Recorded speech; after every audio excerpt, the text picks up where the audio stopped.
It's entitlement reform, to Austin's point, and a bigger point here is that whether we will have the resolve to go after spending that is kind of in place, and it gets bigger and bigger, and that is the problem too. And neither party, as I said, is really interested in dealing with it. Now, ironically, Paul Ryan, the outgoing Speaker of the House, is going to be making his final comments in that capacity before he steps down. Remember, he opted not to run for re-election and go away into private life. What he does from there is anyone's guess. The GOP pollster, Chris Wilson, on his legacy.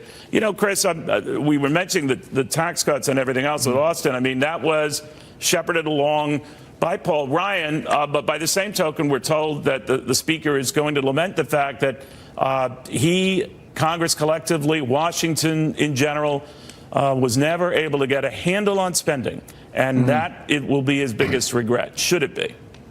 Well, probably. I mean, he really came into office with two major goals, as you mentioned. One was to pass tax cuts, which you've got to give him full credit for, but the second one was really getting spending under control, and primarily through entitlement reforms. And that's kind of the story of the last 30 years, whereas tax cuts have been difficult to pass, and I think you've got to give credit to Ryan for doing so and keeping his own coalition together, because that was not easy. But he had support of the White House there. He really had no support from the White House or use of political capital from the White House when it came to entitlement reforms, and that's why it was kind of dead on arrival. And he wasn't able to accomplish that part of his goal. You know, people forget. I know a lot of people, they were fond of saying, oh, he's a globalist and all of this other stuff. I still don't know what that means. But the fact of the matter is, under Paul Ryan, I mean, we had the first serious effort to rein in just the growth of Medicare and related, so-called entitlement programs. And he paid dearly for it. Those commercials, of course, were famous for a caricature of him throwing Granny off a cliff. And that's what trying to rein in entitlements, or at least preset spending, gets you. And he wasn't cutting it. The notion was that he was trying to slow its growth, and there was hell to pay for that. People forget that, but I'm wondering whether he regrets that in retrospect, that there weren't a lot of other brave souls with him at the time. What do you think?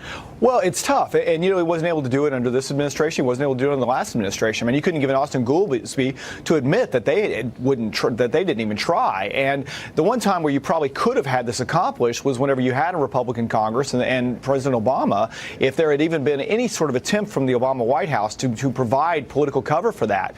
And you look back to whenever the last time the Republicans were able, or the Congress was able to accomplish anything along these lines, would probably be Graham Rudman, and whenever there was a deal cut between the parties to not capitalize on this from a political perspective.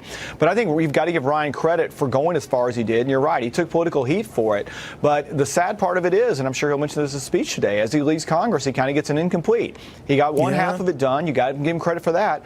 But entitlement reforms continue out of control. Our debts and deficits continue out of control, as your graphic just showed. And it's really unfortunate. And you can't, I got to take issue with what Austin Goolsbee said. You can't write this all off to tax cuts. You can't write this all off to defense spending. Raising taxes and decimating the defense didn't work for the Obama administration, so there's no reason to think it would work moving forward. Well, the spending is a far bigger number than whatever revenue you short-term lose from tax cuts. Without getting too much into the weeds here, it is what it is. But I do think that maybe given Paul Ryan's experience and the media ripping that he took for just trying to control the growth of one program, tells you all you need to know about why there's a lack of resolve to ever follow him off that proverbial cliff. Thank you. Why would anyone try again? Yeah, no, I think you're right. I think you're right. Thank you very, very much.